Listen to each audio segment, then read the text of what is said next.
This is the Bar Stewards Enquiry. You're talking absolute rubbish. Absolute rubbish. In what way? You were an underachiever in life. I'd saved your bacon one time. You were gone. You handled that well. I couldn't save you. But you did the right thing. Well, that's why you don't know anything about racing, John. I didn't say I do. Right? I'm saying that... What have you contributed to racing? You're one of these take-out merchants. Take out all you can. And a very warm welcome to the Bar Stewards Enquiry Weekend Podcast. My name's Lee Keys of systembet.co.uk. With me this evening, two fine gentry. One you know very well, John Leng of John Joe's Blogspot. And with us tonight is Andy Richmond, former racing TV pundit and sound form judge. Welcome, chaps. Andy and John. Good evening. Good evening. Good evening. It's a good show we've got tonight. We're going to be looking at Haydock for the obviously the big Vernons Sprint Cup, and then we've got races at Ascot to look through and Kempton, and we'll also look at the pre-Mulan. Obviously, a lot has been taken away from the fact that Poetic Flair now does not go for that event, which is taking the shine off a potentially big clash with Baid, but we'll still pass our thoughts on anyway. Before we go into the tipping part of the show, we'll answer a few points of views this week. Obviously, we know what's taking place this week, the Racing League, etc. A few comments on that. And we'll start the show off by saying Nick Davis has been on, and he says, where do the pros go on their holidays?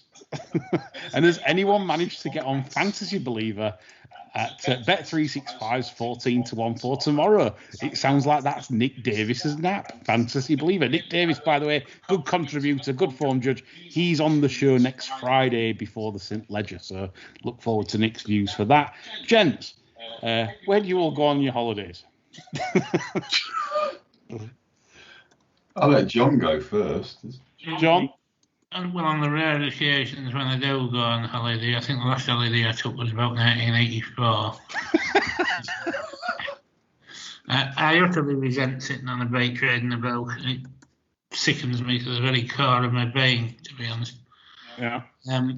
And all our family holidays used to involve malting and going to Scarborough during York Race Week and things like that. And I think the parents were trying to get rid of me because I was only about 4 or 5 and they used to send me down to Jack and Ellie's ice cream on my own. Jack and Ellie's.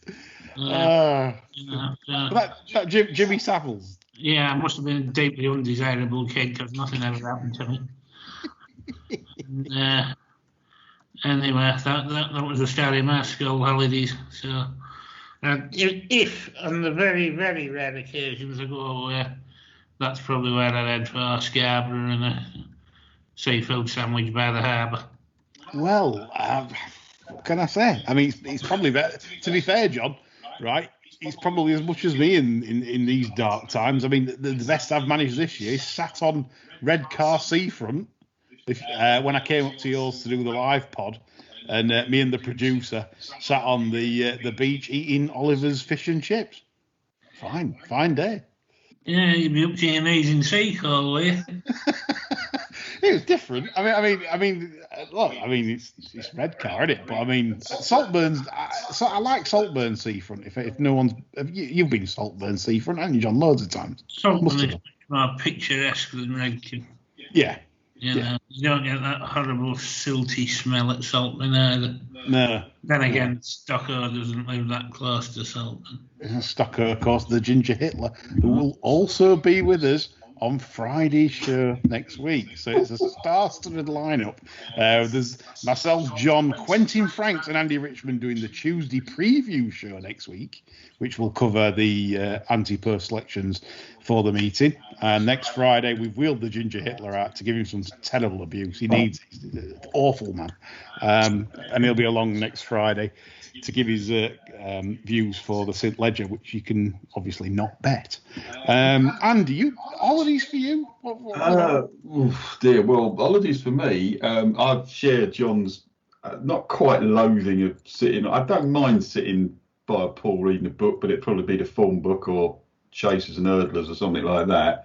or some weird sporting biography or autobiography. I do like some off-the-wall sports books, not sort of Wayne Rooney's autobiography and that crap, but something a bit off the wall. Holidays for me, well, I did actually manage a holiday this year, but that was with the grandchildren down in Wales. I can thoroughly recommend the Pembrokeshire coast, which was really nice. We had a cottage there, but really all my holidays were certainly in the formative punting years were basically cricket tours. It's about 3 or 4 of them a year for various sides. And now my main focus would be getting to New Zealand, where the other sort of half of our grandchildren live. But there ain't much over that at the moment. Which is fairly mad. But we ain't got much over that. But again, another place I can thoroughly recommend. Apart from that, holidays, I always feel when I come back from holiday that even if it's just a week away, I feel horribly out of touch for about a week if you haven't seen a race. I mean, I don't know what everyone else feels about it. You just got to catch up on everything, and it sort of throws me right out my stride for 2 or 3 days. I must admit, I don't like really being away from home. Bit of a home bird, I must admit. I think with me, it's kind of you don't, like, you're missing out on things, and like when when I go further afield, and you've no internet and things like that, and you think, well, I've missed this, I've missed that, oh god, that's on the followers list, and it's because you do it full time, it's just that's just a natural thing to think, oh god, I'd have won fortunes today, or you just tend to follow the sport. I mean, the other thing to think of is that I always think of as, well, no one's paying me holiday money.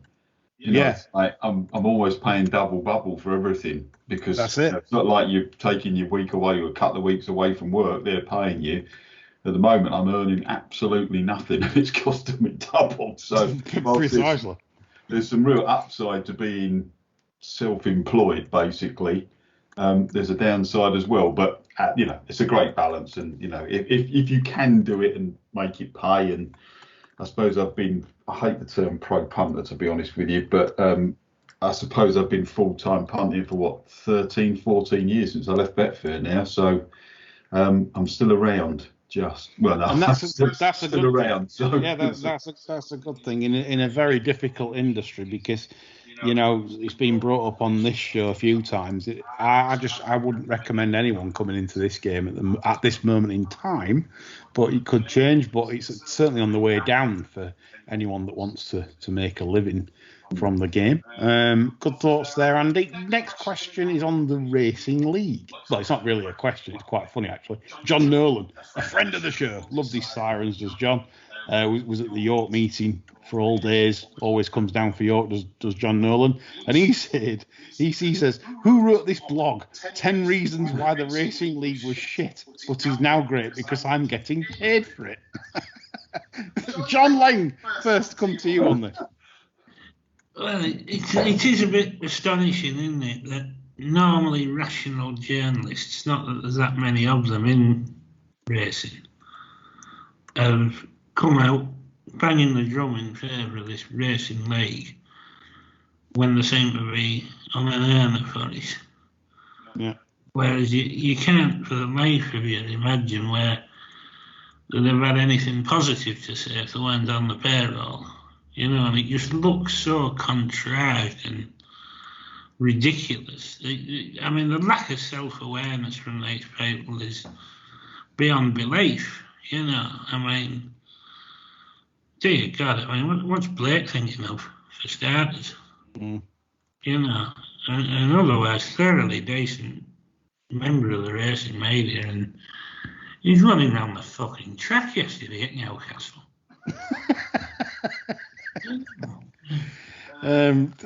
Andy, I mean, it's been levelled by certain, obviously respected punters in the sport, some professional, some part-time, that this is just one big gravy train. Would you concur with that? There are some people who I think, if they weren't involved with it, would be against it. Let's put it that way. I just wouldn't have anything to do with it, even if you offered me. I think the whole idea is convoluted, contrived, as John said. you can say all you want about bringing extra money into the game. Well, I think we've proven. Well, if you are going to prove it, and then I hear all sorts of people, jockeys, all saying, "Oh, my family will watch it." Well, where are the metrics to prove all of this? There's never any metrics to prove that it's brought people into the game, it's increased interest, etc., etc. I know there was a reasonable crowd at Newcastle last night because I had a friend who was there, but apparently all of the tickets were given away for free. Now, I've got nothing against that at all, but are these people going to come back? I don't think so. Sure, I think the better, if we're talking about innovation, well, it's not even really innovation, but the Sunday series that Sky Bet have coughed up for, put decent racing on, put it on terrestrial telly, put it on at a decent time, concentrate on a bit of betting, give us a competitive race. There you go. I think that's what you need to do. And you don't need to have people in teams and all that sort of stuff. And some of the rah about it was just, I don't know, just a complete turn off. I know I'm not in the target audience, but you stand there, trainers telling me they're collaborating. Oh, Jesus, they'd sell their own mother, most of them, for collaborating with another trainer. Absolute hogwash. Yeah. I totally agree with that, barring one thing on the Sky Bet initiative, which I do think's positive, and I'm not coming down on this, but it's the twilight meeting agenda on Sundays. I just think, again, you've got stable staff that might have to be travelling a long way. Is the timing right? I would agree with you with, but I think the base, let's get the basics right, and we know. Get back to, what is racing about? It's about betting. Yes, exactly. It seems like everyone's lost the plot on this. There's I forget her name, and I don't dislike her because I do read her articles. She's a female journalist for the Racing Post, but she obviously highlighted that York was a roaring success because of the social factor. But again, the serious side is it doesn't fund the sport, and this is all that it's doing literally is putting cash into York Racecourse's pocket, and there's nothing going back into the sport in terms of funding for prize money. And if there was, then we'd all be getting rewarded for running our horses and getting more money like in King Kong and in Francais, where many owners now are migrating, and if they haven't sold the horses, they tend to be sending the horses to run in France for a lot more money than here. There's a very good article this morning by Chris Cook in the Post, and it was featuring Nick McModen, who was obviously a very decent trainer over here. Yeah. He's now training in France, in the middle of France, for want of a better geographical term. And he was talking about how his horses, even the lowly rated ones, are winning, massive, really good prize money. And people, he's making a good fist of it. And you can't blame people for going doing that. And then also, floating around in the background, I was listening to the Nick Luck podcast today, and Lydia was on and talking about the fact that the fixture list is due, and the one thing that's not off the table yet is that we could add more 10 race cards, which is, as Lydia expertly put it, and I'm a huge fan, as most people know, is sort of almost fixture bloating by stealth, isn't it? Yeah. So let's not put and let's have 10 race cards. And I would say, if you're having 10 race cards at some of these turf tracks, can they really take it? Yeah. It's management is not great these days, and dear me. All weather, yes, I'd say no problem with all weather, but turf, that's got to be a big issue, I would think. Just in terms of the bloated cards, and and how long are we gonna persist with this early start time in the summer, which I know it was done last year because of COVID and has continued this year. But we're starting meetings. I mean, okay, now the nights are drawing a bit. We're about to lose the main evening racing programme. But we've been in the height of summer. We've been having a meeting starting at 1 o'clock, and then there's half-hour gap, And there's no continuity in it at all. Now, obviously, last year we knew what it was done, spread the meetings out, etc., etc. But where's this? I don't see. How long is that going to carry on for? Yeah, no, it's a problem going forwards, and the bookmakers look to be in control of this. And to me, as a doing it full time, it is difficult. I'm finding it extremely difficult to manage my time. It's very tough to get a lot of races done. But there we go. That's the dream that they're selling you at the moment. Funny one now from Ian Davis. He said, who nicked Johnny's motor this week? Any truth in the rumour? He's had a swift respray and he's currently touring the mean streets of Redcar and the Borough. John, scandalous from Ian Davis there, slandering Borough and the Redcar posh district. Shocking casting aspersions like that. It depends what he drives, actually. There's bother nicking it and that. Yeah. He's like most trainers. He'll have a nice car, won't he? I actually know what car it was. I actually read they actually did put in the report what car it was.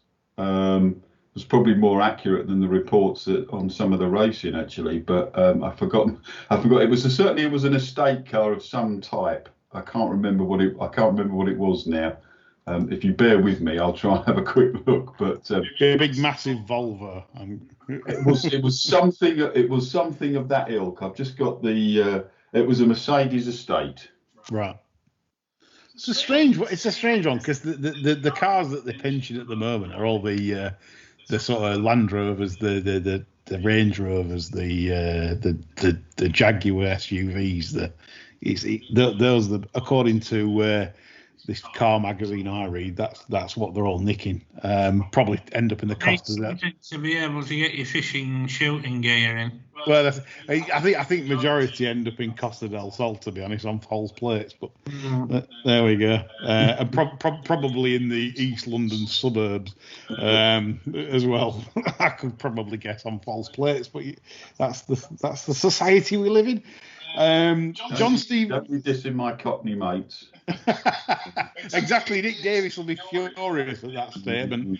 The West Ham supported Nick. It's a disgraceful comment from me, but there we go. John Stevenson says registered in Gibraltar. Also, the Gambling Commission Gibraltar website suggests the bookmakers basically can do as they like. I've verified this myself.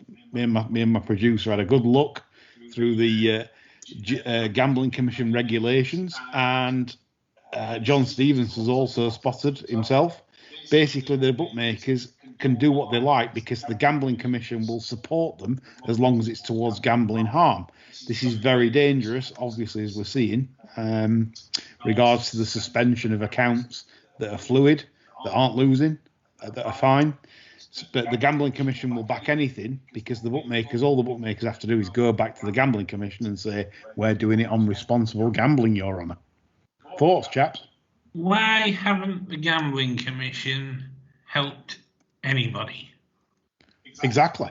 The punters are being hung out to dry by the Gambling Commission. These people love to bang the drum about when they've done something, because all through their lives, until the family's got them a seat on the Gambling Commission, they've done nothing. Yeah. Noteworthy. So if they'd stepped in and stopped somebody doing his bollocks, they would have this power sod parading him, not exactly through the streets, but through the media. And they'd have him saying what a wonderful thing the Gambling Commission is and how it saved him from oblivion. And there's none of that, because they haven't done it. No.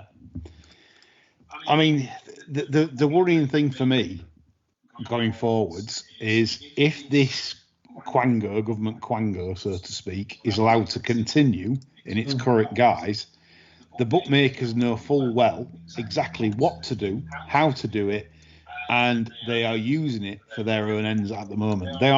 This is not helping problem gambling. The amount of people, obviously our very famous guest the other week, Jeff Banks, has Betfair took him down. They've probably listened to the show, John, and they've taken him down.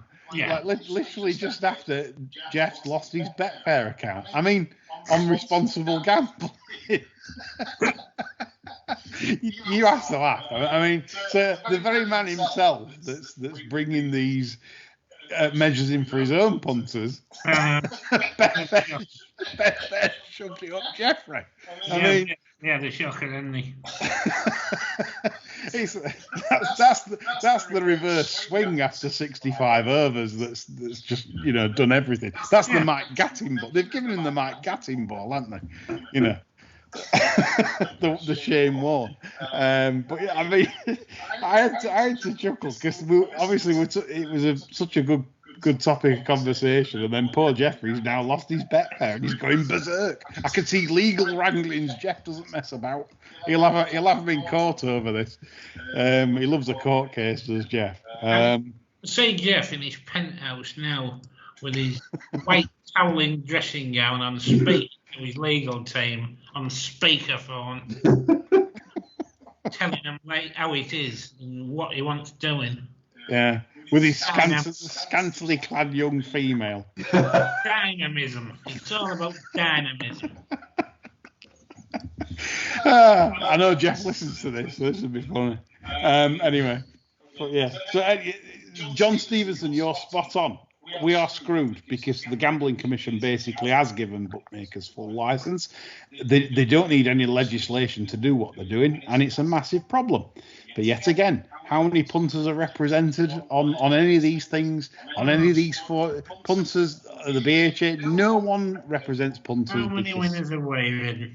Yeah, we're all idiots. You're meant to lose, just keep paying into the system, keep losing, and then nothing will be Business said. going well, send more money. Send more cash. Yeah, send more cash for the lunches. Yes. Good stuff. Stephen Marnes mentioned John the analyst mentioned Stephen Marnes' training ban has been shortened on appeal. A disgraceful decision. No words needed, he says. Exactly. I'm not going to even spare words on that. Terrible, terrible decision. Again, this is the horse race in Ireland need to get a grip. It's fairness. Yeah. You've got Mr. Burns coming back soon and Mr. Elliott back soon as well. Not that I wish to point the finger just at our friends across the Irish Sea, because there's probably as bad a people on this side as well. But I think the suicide rate amongst Elliott fans since Snowy took over, it must have spiked by about 40%. Snoozy Foster. I did see that the Post are doing a big interview with Gordon. And again, words failed me. But, they'll probably do one with Stephen Marne as well. He must have had a script wrote for him, Gordon. Because, I mean... The Post takes it upon itself to rehabilitate these miscreants, doesn't it? Yeah. And it makes such a lousy job of it, you end up despising them even more. Yeah. Yeah. There you go. There we go. Right, final... That's not Stephen Marne's first offence either. No, it's not. It's awful. I'm still working within racing. I mean, and there's another inquiry into his behaviour, I understand, pending as well. They're not bothered, Andy. They just want another inquiry into the frigging whip. Yeah. Well, that's it. That's as far as they go on actual cruelty, You can't smack their asses reaching the stab them to death. yeah. God, I shouldn't laugh at that, but it's so right. It's so true. Literally, like you say, spot on. Last sort of question comes from Jamie Coombe, and he says, in the start of the last Jimmy Linley section, yes, Jimmy Linley, lovely pair of hands, Wanese, is it going to turn around the debut form with Gosden's hot pot in the first at Ascot tomorrow? Don't know if any of you chaps had a look at that, because obviously we're only focusing on the TV races tomorrow, but that's the opener on the card, where John Gosden's Alo Tebe is the 11-4 on favourite, and Wanese, which is obviously the Jimmy Linley horse, which the stewards had good old Jim in for, is a 3-1 second favourite. Any thoughts? I don't think there's enough runners to make either of them a betting proposition, to be honest. It could be a bit messy, this. I don't know if I fancy Mitchell making all around there. I certainly don't fancy Charles Hilders to automatically progress from what was looking like a significantly kind introduction. Then you add in Spencer on a bang-all-up job for noted spoiler Brian May, and then you got a recipe for me just saying, no, I'll have another quail's egg while this is running. Yeah. I've got to confess, John, I was sort of stood there in my Speedos and the tide was just going below waist height. Yeah. And I was like looking for cover. But that's how I saw it, in that there was plenty in the debut, but maybe not enough to turn it around. And you don't know what these are planning, because, I mean, Dane O'Neill's on. Dane's 82 years old. I mean, he's the oldest jockey riding. And, I mean, they could be anything. He's Joe Fanning's dad, isn't he? Yeah. I mean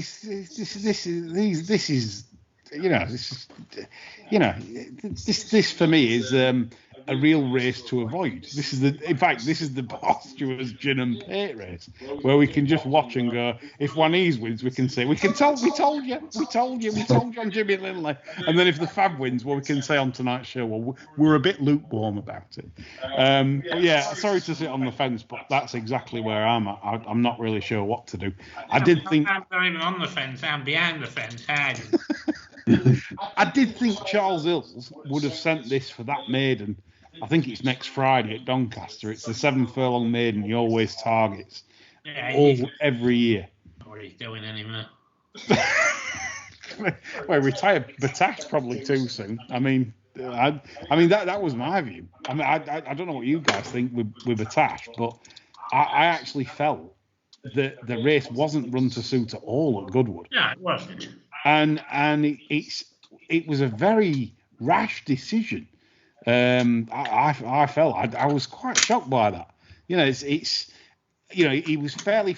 He never runs well at Ascot, and then Goodwood came, and he might have lost a yard, but I don't know. I'm not sure if that was the right call, but that's what I felt there. But anyway, it'd be interesting to see. If you spent your career looking for the wrong calls from Charles Hills, you'd be a busy man.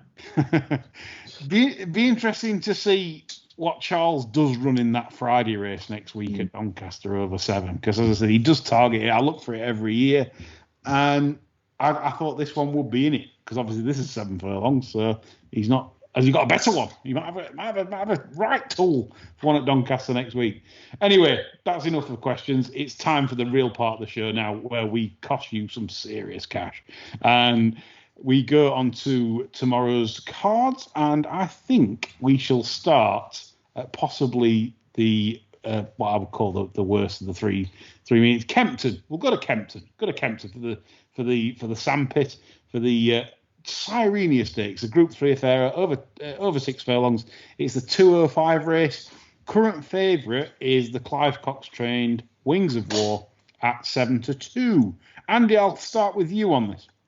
It's not really my sort of race, to be honest with you. I very rarely back 2-year-olds. There were 2 that interested me, and I think that's about as far as I would probably go. But the first was Wings of War, who is certainly quite interesting on the 3rd at York last time out, behind Evergreen in that valuable sales race. Never thought the horse was quite in the right place, if that's in it, and the draw didn't do it any favours either, having won before. I quite like Clive Cox's horses, or him as a trainer, and that was an improvement on the form last time out, so I think I'd probably try and keep that on side in some shape or form. And the other one that interested me, and it was an interest, was Fearless Angel, who was 5th of 17 last time out in the St Hugh's Stakes at Newbury. That form has actually been quite well advertised since. If you look at it, TARDIS blew out the other day at Salisbury in that listed race, where it didn't really behave going to the start. And I think I heard O'Sheen afterwards say didn't really stay. But the second Attagirl won next time out. The sixth Flotus won next time out, and Romantic Time, who won the Salisbury race, obviously won next time out as well. So it's been quite well advertised, and coming from the Dave Locknane stable might not be too well found in the market. And it was a fair hike up in grade from her debut as well. And I thought that at a reasonable price, she might have a little bit of a chance. So if you wanted a couple of small plays against the field, those would be my two: Fearless Angel and Wings of War. Good shout. I come straight from the same hymn sheet. Same reasons, so I don't really have to. You've mentioned more or less everything that I think. I backed Fearless Angel last time out. I thought she was a very good bet at 12-1. She ran perfectly well, just probably not quite good enough on the day. I think the step up in triple suit. I think she's ready for 6. Wings of War, again, from the wrong side of the draw at York, stole 16, had to come right across, ran an absolute blinder. I think those are the two solid ones, 7-2 and 15-2. So Andy summed it up very well, and I agree with him. John, you on this? I only have notes on 4 of these. They're read as follows: Fair, Plain Bastard, Gangly Twat, and Never Ever List. Okay, right, right. So hang on. I really would not be adding to the debate with what I've got on these. Okay. What's your Never Ever List? It's Eve Lodge. Eve Lodge, yeah. Charlie Fellows and Jim in the saddle. Good old Jim. Yeah, I don't like it shout. Interesting. So John doesn't like Eve Lodge. So nothing to add in terms of a bet. I just could not entertain a bet on these. I think they're vile, really. Yeah, I'll send some herring dip up for that. I'm just finished off the herring dip actually tonight. Can always let the dog in. Herring dip. That when the pat air's on. Mental image time there. 240 Kempton. It's the 1.5 mile Unibet September Stakes, or Uni No Bet September Stakes. 80,000 added. Not bad really for an all-weather affair, and that's attracted Owen Burrows and the very genuine and game Hookham, who's 8-11 market leader. Andy, can we not rustle the pile here? I could go all blogger and go Hookham. Yes. But I won't. I'm interested to see Hamish in the field after he was withdrawn, much to my chagrin, at York. It was your nap. It was your nap, wasn't it? Yeah. Fortunately, managed one of the others that I mentioned, Sonny Boy Liston, actually won that race, so it wasn't a total disaster of a day. I just think I'll just watch it, to be honest with you. I must admit, I'm not the biggest Kempton fan since they ripped up the turf track, for those who can remember that far back. Yeah. I do like the jumpers there, but the all-weather stuff is just, it just bores me shitless, basically. Yeah. I'd be interested to see Hamish and see what he's capable of. I wanted to see him back on turf, but Hookham has done the job relatively well. Again, I'll go and put the kettle on and make myself a cup of tea at this point, I think. Yeah, the good old herring pate gin race. John, do you agree with Andy on this? I tend to agree with the blogger on this, because in the words of our dear departed Jonas Stubbs, once again, fuck 'em, just back Hookham. So Hookham in blogger style for John, 8-11.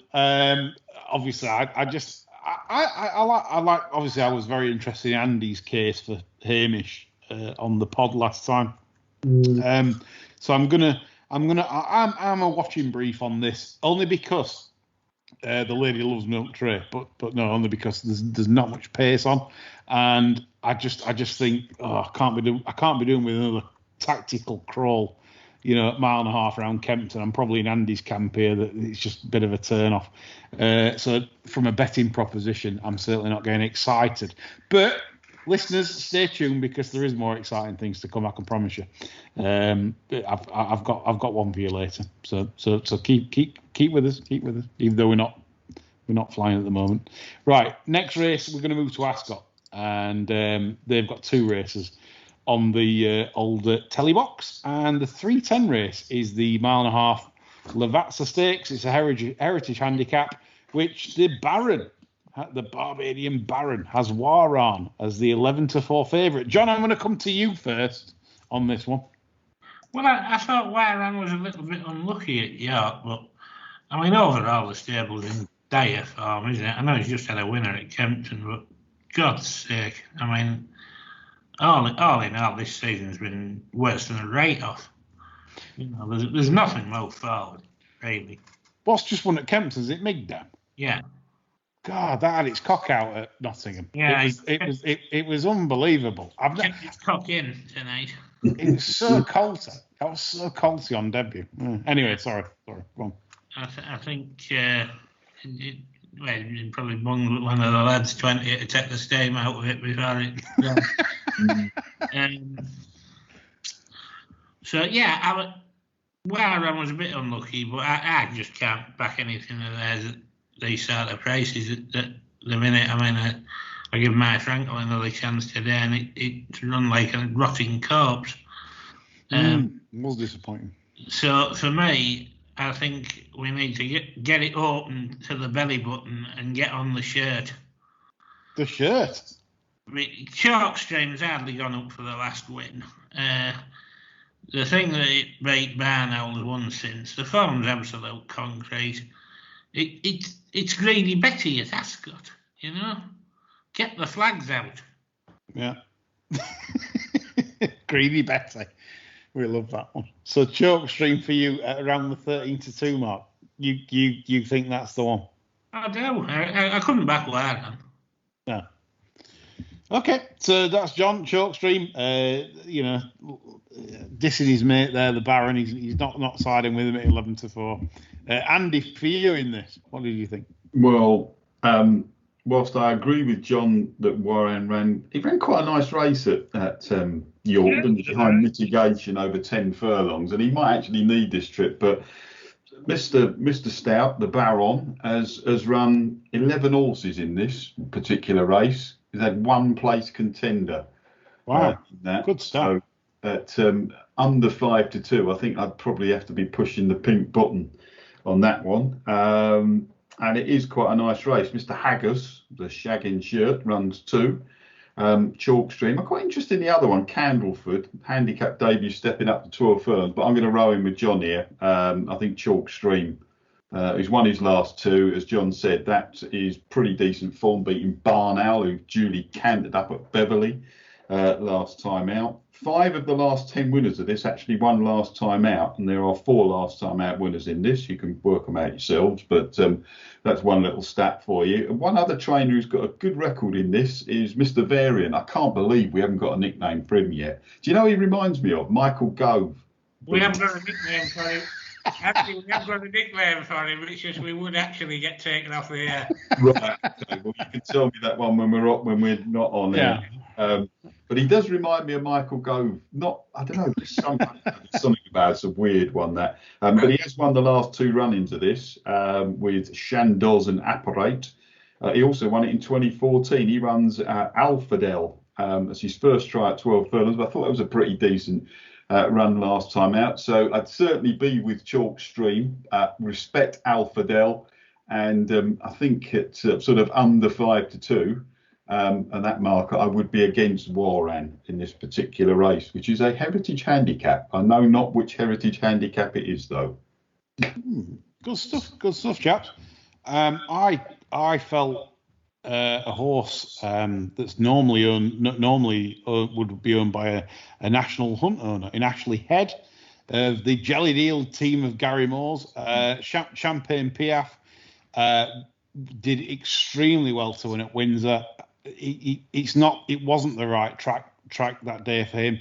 Yeah, he was basically struggling at sort of the halfway stage, and to win from where he did, I thought was like very impressive. I thought the way he did it as well, there was a lot in hand, and I think this is a really nice horse. I think they've really done well with this. I mean, this wasn't cheap either. I mean, it was basically it wasn't sold, I suppose, a 2-year about some. They'd have paid probably 60,000 for this as a 2-year-old, and I just think there's a lot more to come from this. So Champagne Piaf each way for me at 13-2. So Choke Stream for Andy and John, and Champagne Piaf for me in the 3:10 at Ascot. That's the staying race. Next on the Ascot card is the 3:45. It's the 7 furlongs Carey's Foundation handicap, and this is a wide open affair. 11 runners, and we've 2 previous winners of this event in the race, documenting of Kevin Frost at 8-1, and we've got Rip-Off of David Ellsworth. That's about 10-1, ridden by Johnny Pate, taking the 7 off. Good old Johnny. He's an up-and-coming rider, and he gets to take the 7 off Rip-Off, a previous winner. Andy, come to you here first. Yeah, it's quite an interesting. I thought this was quite interesting, actually. The strongest guide to this race has been that 7 furlong handicap at the King George meeting, the what's it called, the Moet and Chandon race. There's 2 runners out of that this year come on here. Cliffs of Capri, who's a dual course and distance winner, and Documenting, who you mentioned before. So you'd have to sort of keep those on side. Cliffs of Capri is always the sort of horse I think is going to get in the frame here, but is he quite well handicapped enough to win something like this these days? Although I don't think there's many that are miles in front of the handicapper here. I thought there were a couple of other interests. There's one at a big price that you could get Jamie Spencer on, but he does ride the 7 furlong mile and the straight course pretty well at Ascot, probably better than most. And I do think that Orban is probably better than his form figures suggest. The old handicapper hasn't wanted to release the stranglehold too quickly. I thought he ran quite a nice race at York last time out, and I'll certainly be having a couple of shekels on him at a big price on the machine. But the main play would be for me is Top Secret. He's won over course and distance. His only run here. He's been second twice since he last won. The run at Newmarket was when the track was running. You couldn't come from behind and win. You absolutely no chance. He got beaten by Extraordinaire, who's a good front runner. And then last time out, I think he was in the wrong part of the track at Newbury last time out, when he was just touched off behind Nini's Choice, who won at Salisbury the other day. And I think they think quite a lot of that horse. It's an Andrew Balding horse. I think he's going for the Cambridgeshire next. And Top Secret with Nicola Curry on, who actually, I'm not a big fan of the Shergar Cup thingy, but I think she impressed at that this year. I think she's a very, very underrated rider in the sort of the female Ferrari that we have sometimes. And Top Secret, I notice there's been a fair bit of cash for it already, but if I can get around 6-1, I think that would be my main play, would be Top Secret. But don't forget Orban with Mr. Spencer, and I'm sure he's going to pop up somewhere along the line, either hopefully here tomorrow, or at one of those York handicaps that are left in the locker. It's a tricky old race though, and I wouldn't be massively confident. But Top Secret has certainly got some good, decent credentials. And Orban, if you want a working man's price on the machine, if you can't get on with those lovely bookmakers. Good stuff. So Top Secret for Andy, main bet. Mention for Orban there at big prices. If you fancy a big go, John, you any views on this? Yeah, I had a fair look at this during the week, and then views tended to change a little bit as I saw the makeup of the field. I mean, there's no denying Documenting is now reasonably well handicapped. It's a pity he got shown up a bit at Doncaster latest. He might have been a little bit better price. Orban's down another 3 for being Spencer at York. But there was others finishing off better than him there that day, and I still don't think he's quite come to himself. Cliffs of Capri obviously loves it here. That would be the other obviously interesting one.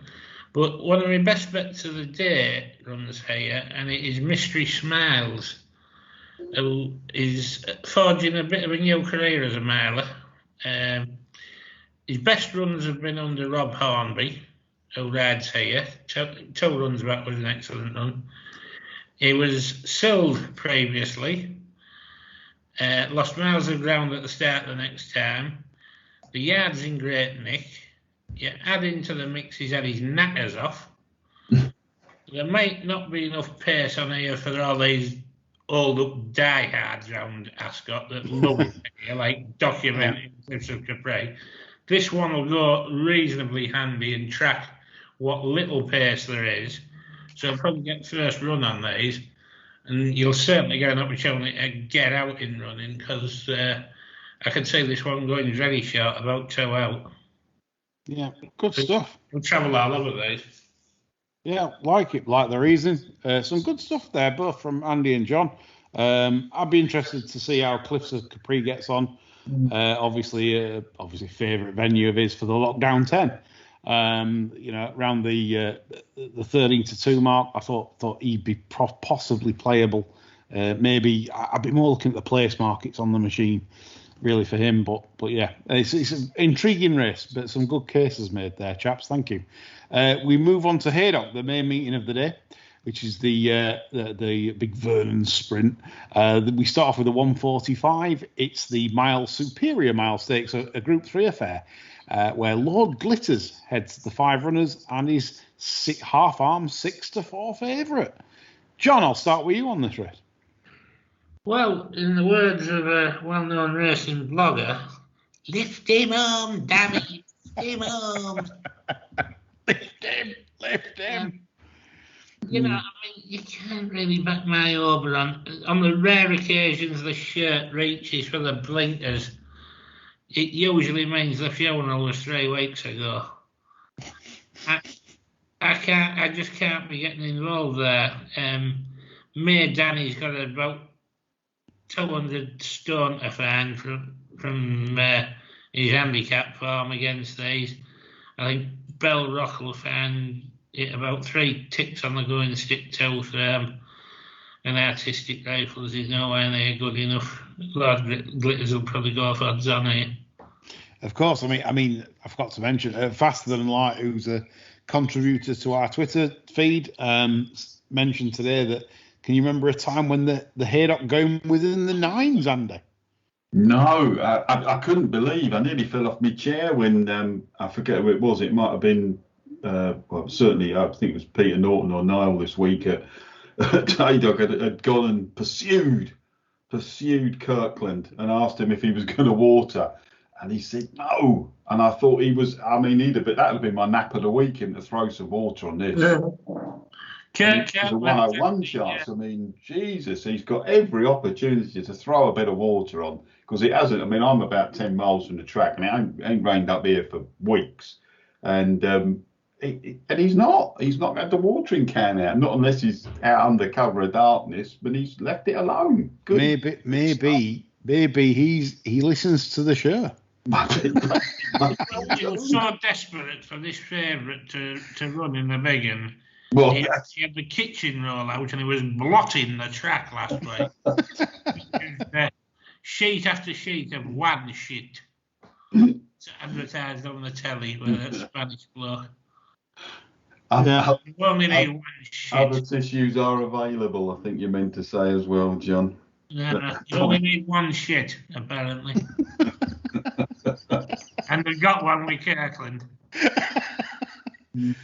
Andy, a selection on this? The one thing is, I could see the case for Lord Glitters. Is he going to have enough pace to aim at? It might just be good enough, because he has been, he's been one of my favourite horses for quite some time, and he ran pretty well. He did run well last time out behind a horse I think we all liked at that particular juncture. And he was giving weight away last time out. He hasn't got a Group 1 penalty this time around, so it would have a decent chance. I just worry about him whether he would have enough pace to run out. Bell Rock, as I say, I think it'd be too quick for him. My Oberon hasn't really impressed since winning the Earl of Sefton. I know he's running 3 Group 1s he's running, but the blinkers are reached for now. And as John said, in Mr. H reaches for those, it's never really that inspiring. I was half tempted to have a little punt on Artistic Rifles just because he may well get the run of the race up front, but I don't. I mean, they are tilting at, it's the Don Quixote route. They're tilting at windmills, but you can't really blame them for doing so. And he's not exactly over raced this year. I might just throw a couple of quid that way to see him, but it's got the potential for ending up to be a real mess, this, and you're probably better off staying out of it. Yeah, I mean, I agree to an extent, but I would say that if anyone likes Low Glitters tomorrow, the only way you get beat is tactically. That's the only possible way that horse gets beat tomorrow for me is tactically. I just think it literally is. It's in very good order at the moment. You can see that from York, and the only way you get that beat tomorrow is if, like you've just highlighted, that they crawl and he's held up last. It's very quick ground at Haydock, so it's hard to make serious ground up, if they are crawling. But so I think that's your quandary punters. I think you either, if you're playing pre-playing, you don't do in running, then I think I would say at 6-4 it's a bet, but I would also say it's probably a better bet to wait. And if Johnston applies some pace and Fanning applies some pace and Artistic Rifles goes forward, and then you can comfortably take what you like, I think, from that point onwards. If you're in that situation you were with the horse that beat Lord Glitters last time, and indeed Bell Rock and My Oberon as well, in that Strinsel Stakes with Real World, where you were saying if it peed down with rain, you wouldn't want to be with him. It didn't rain, and then Real World becomes a bet. So you're in that with the tactics this time rather than the ground. That you're in that, Real World, as when with hindsight, looks a great bet. Even it went off even money, got smashed off the boards when there wasn't any rain. If you knew that they were going to go mad up front, and Artistic Rifles is likely to put a bit of pace to this, and possibly Bell Rock as well, which is front run before, then you're thinking, well, Lord Glitters is probably a bet. He's just had a quick look on the machine. He's 262 at the moment. It's fair enough for me at this point, because obviously it's a terrible bet if they absolutely crawl, but if, as long as they don't and they go an even pace or better, you're disappointed if you don't win. But anyway, we move on to the 220 at Haydock. It's the 1 3/4. It's a very valuable race. This, I'm quite impressed by the level of prize money. Amazing that there's only 8 runners for this kind of money. I mean, 24,000 for second, chaps. I mean, that's a very good effort. More than most listed and Group 3 races here. So I mean, well done to Haydock for putting this kind of thing on. And your select, well, it was a very strong mention, Andy, in the Melrose at York, Valley Forge, if you remember. I was kicking myself for not doing the double on the day with Valley Forge and Sonny Boy Doodah, and then Migration winning as well. I was like, could have done with a small multi. Yeah, it was sort of my second on the dance card that day. It's a horse I like. He's gone up, £7 for that Melrose win. I mean, I certainly wouldn't be laying him tomorrow, whether I'd want to back him at 2-1 or not, in what is it's probably a deeper race than the betting looks. I've got the feeling he's still got a Cesarewicz entry, Valley Forge, which, although I don't think he's a sluggard by any stretch of the imagination, I think the way he travelled through that, you could get back a 1.5 miles, they'd still get a win out of him. I think it's an interesting race. Vino Victrix, I very much respect. I thought Priano was really unlucky at Sandown behind Ocean Line last time out, and Ocean Line might not run. They've got doubts about the ground with that one. So if you are betting overnight, you could cop a Rule 4 there. So just be a little bit careful, because I don't think it is a bit gloomy up here at the moment, but we certainly haven't had any rain. But I thought Priano was really interesting last time. If you watch the race where he was behind Ocean Line, he never got the run of that race last time out. Must have got blocked off about 2 or 3 times from behind at Sandown last time out. Ended up finishing 4th. I think he's quite an interesting horse. personally, I will be backing Priano, but I will be saving just the stakes with Valley Forge. That would be my 2 against the field there. Good stuff, Andy. John? Blogger. On to the Valley. Yes, of course. I think there's a lot more to come with this. Travel Superb in the Melrose. Bit disconcerting Baldwin's rushing him out so quick. But then again, if he's gone home, 8 up, it's a nice prize. 2 to 1's probably all right. You put this horse anywhere in a race. It was the way he travelled that impressed me at York, really, more than anything. He's likely raced. There's bags more to come from him. He's clearly going to be 100 plus horse. I don't see what the problem is with 2 to 1, really. Yeah, I'm in your camp, John. I think 2 to 1 or better is a very good price.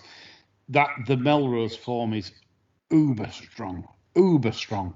Really, it's a really good race. I mean, the horse Close up, weren't they? Look at the horses. Dushan, I love. Tashcam was 5th. I mean, that was probably the unlucky horse of the race in the Melbourne. The Melrose. King of the Castle, that was another 4 lengths further back. Surrey Gold, Oman. These are all horses that have been like winning really good form 3-year-old handicaps this season. And Valley Forge, like you said, just looked well ahead of his mark off 83. And I just think, well, a £7 rise, I don't think that stops him against these. So I'm in your camp, John. We're Blogger and Stallion. You can be Stallion, and I'll be Blogger. I'm picturing your catching then.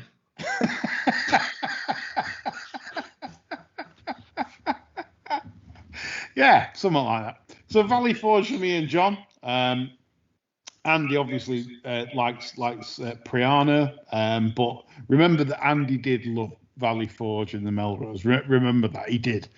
Even though it wasn't his main choice, he did. You could sense the love from Andy for Valley Forge in the Melrose. So he does, as well as his the one he won. Coltrane was the other horse that Baldwin won that with, didn't he? He went on and did quite well as well. So absolutely, yeah. The old Valley Forge does as well. Right, 255 Haydock. The old Borough Cup, one of my favourite races on the calendar, actually. I always like trying to pick the winner of this race. And funnily enough, I've got a nap in this, a big nap. But I'm going to start with you two. So, John, give me your vocals on this. Well, I had a look at this earlier in the week and I noticed that Ireland Brave's involved at Fry tipped at York. And I thought the horse was given a fairly poor ride there, and that's to make up too much ground till late. I think it's got a reasonable chance here. But Global Storm didn't get the best of runs in the ABA. And I think he'll go for my the problem could be the kilt. He's the only pace in the race with Hoxfield, and he's the only presser with the trader. And these can be dangerous if they don't take each other on, because you'll have one acting like a linebacker keeping off a potential threat to the leader. I've seen it up at York a couple of times when he's run toe in staying race and they've both been left alone. And it's usually the one that sits second goes and wins. So I would be having a saver on the trader, but I think Global Storm will still probably win.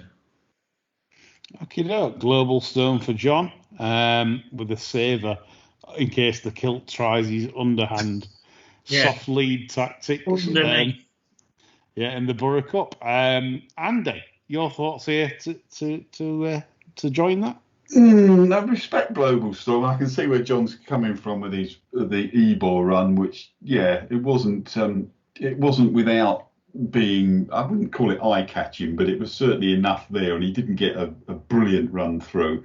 I didn't think many of these were actually ahead of their handicap marks, but there are a couple of, I wouldn't call them old favourites. There's an incredibly frustrating horse for me here, a horse called Autumn War, who I think has got a little bit of quality about him.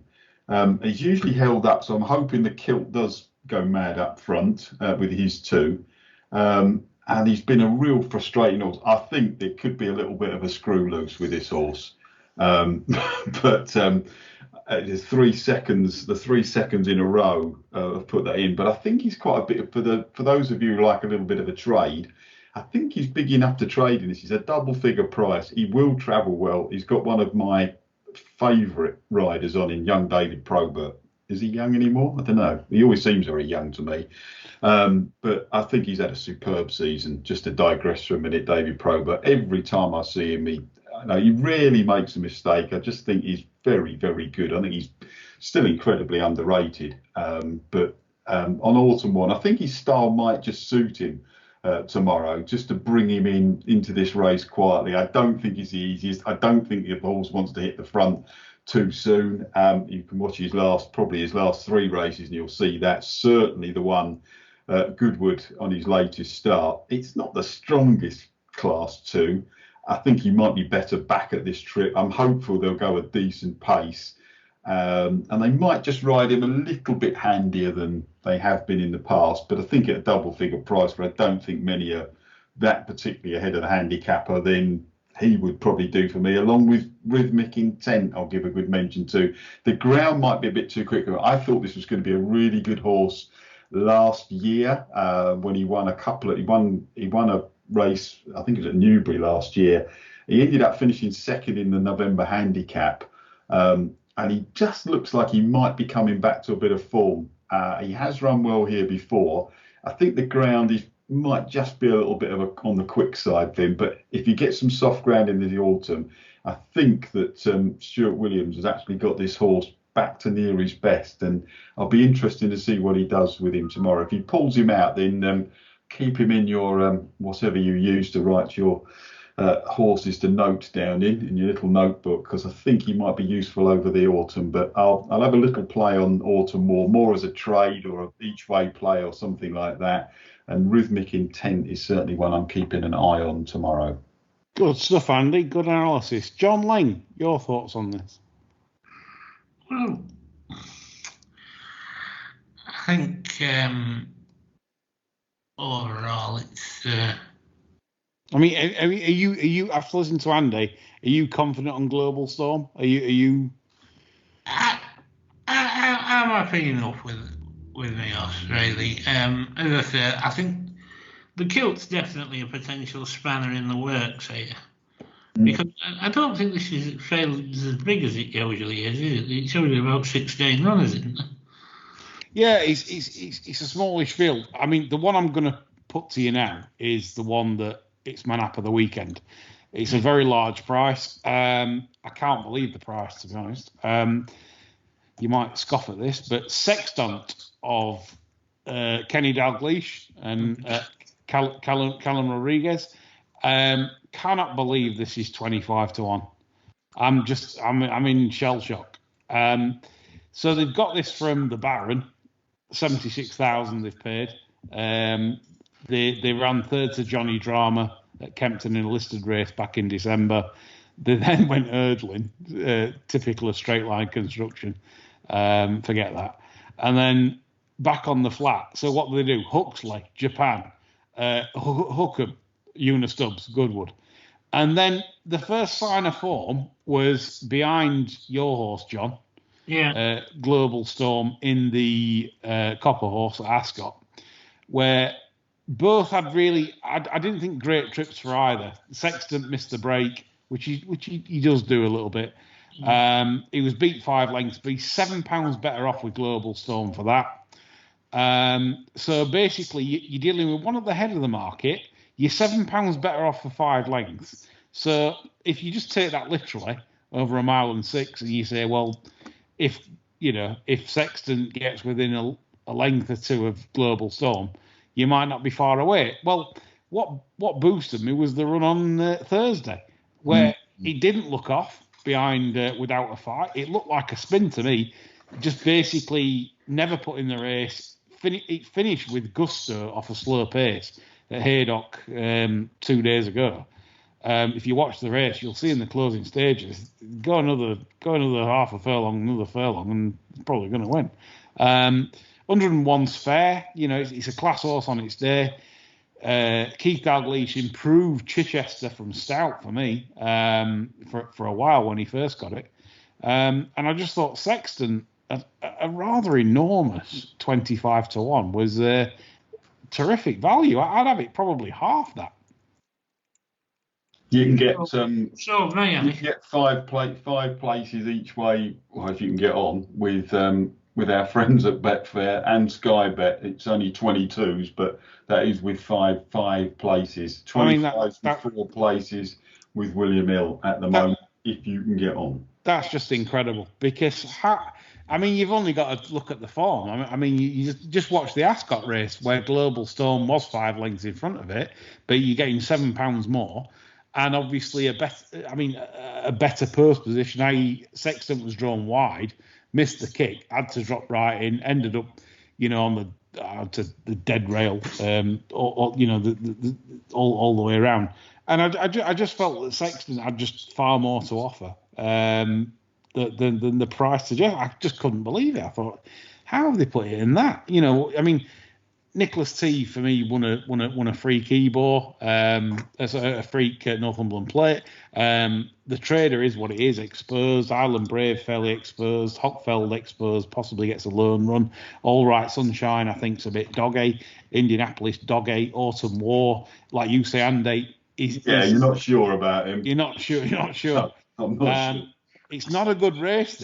It's not a good race to have something that basically is that has been rated as high as 106, 108, against mostly scrap. So I cannot believe the price. So 25-1. It's always been a double figure. It's always been a double figure field, this as well, apart from 2018 and 2017 when 8 and 9 ran respectively. But we have had some big fields. It's usually sort of, you're usually looking at 17 last year, 16 the year before.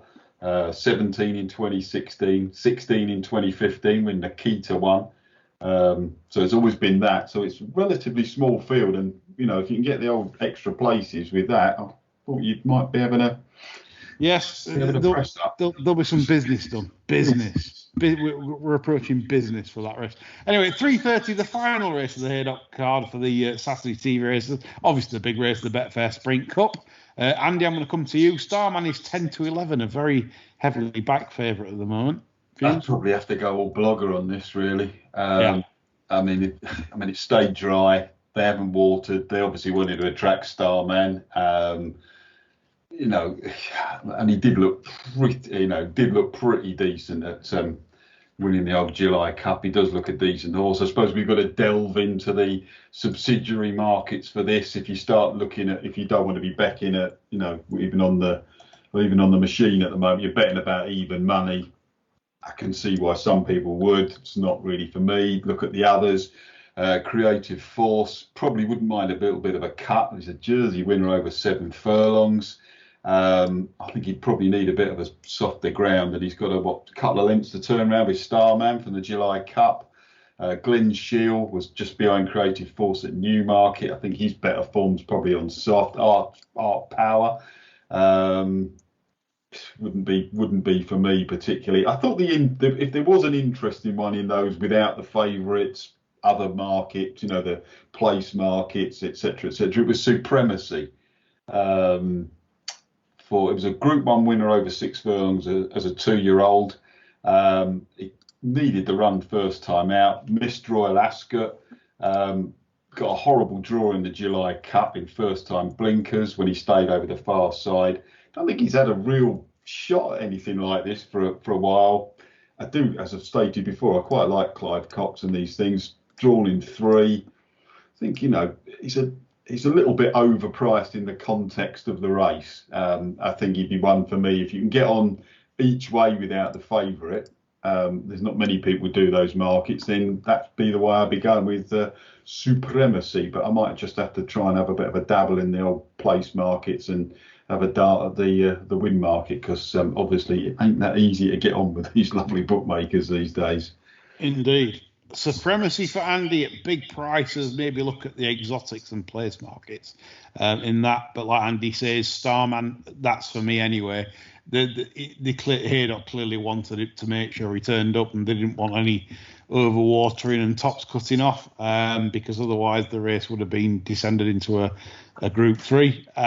So yeah, Starman, agreed. John? Absolutely. Yeah. Start the week I was trying to make the case out for Creative Force, but the ground's going to be so quick for him. Starman loves the surface. There's just no real downside here. This is one of them rare sprints at group class these days where I think you can just say form's going to work out, just decide what you want to win and back accordingly. Yeah, no, completely concur. Just a final note then, we've got the pre-Moonland on Sunday. We've overrun a bit, but so just time here. So I'm going to give you a simple yes or no choice. Baid at 7-4 on for this race on Sunday. Are we having a 700 to win 4, or are we laying a 400, 700 to lose 400? What are we doing, John? I wouldn't lay it because I'd trade an absolute tit, because I've said all along this is a Group 1 horse. So I'd have to back it. I wouldn't be happy about backing it, but I certainly wouldn't want to lay it. Right. Andy? Snap. Not my. I fully concur that some people. I fully concur. I can see that people. It's a matter of it's sort of mindset, really, isn't it? I can see the value in backing short prices. Sometimes, if you think if you think this is a 3s-on shot and you're getting 4 to 7, then fair enough. It's not my sort of bet, but I'd be with John here, and I'd be if somebody put a gun at me, I'd be a backer rather than a layer. Yeah, I would say backer at 4 to 7. I'd be having the 700 win 4. I would make it about 2 to 5 to win this, but we'll see what it's like on the day, and we'll see where we're at. But yes, Baid looks the real deal. Certainly a disappointment that Poetic Flair couldn't take him on, but that's the way it is. We hope you enjoyed this show. Hopefully there's some winners there and some thoughts for you going forward into the weekend. We're back on Sunday, me and John on Sunday, and on Tuesday, as mentioned, it's me, Andy, Quentin Franks, and John for the preview for the Tuesday St Ledger preview, and then on Friday the Ginger Hitler, Nick Davis, me and John, just to go through Saturday's fair for you there. So I hope you enjoyed it. That's all from us. Like we enjoyed it. Bye for now.